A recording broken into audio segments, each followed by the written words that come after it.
In front of me, I have two nearly identical phone cages from Neewer. These are for the Galaxy S22 Ultra. They also do make one for the S23, among many other phones. And so it's a great phone cage, except for one specific problem. And you might be able to guess what that problem is by noting that I've drilled a hole in one of these cases, and I'm about to do it to the other one. The problem is related to where the microphone is located.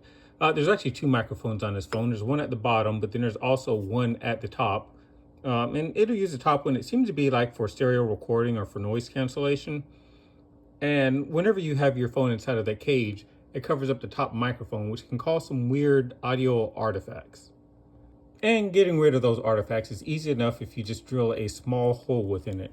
Now, if I use a cold shoe adapter on top, chances are I'm probably going to be covering up that hole and I'll end up reintroducing those artifacts, but I don't usually use that, so that's not much of a problem for me.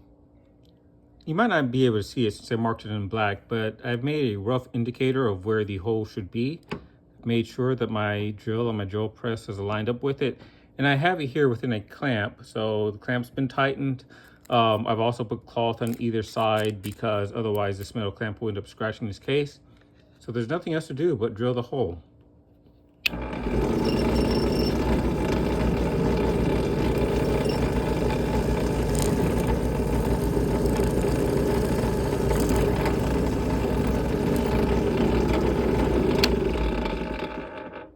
I'll probably go get a brush just to clean the metal shavings from this, but otherwise the hole is in place. I've checked, and when I look down in it, you might be able to make the microphone hole so I can tell that it's lined up pretty well.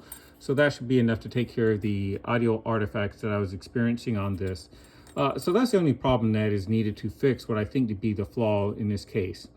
Otherwise, I think this is a pretty nice phone cage for attaching my other camera equipment.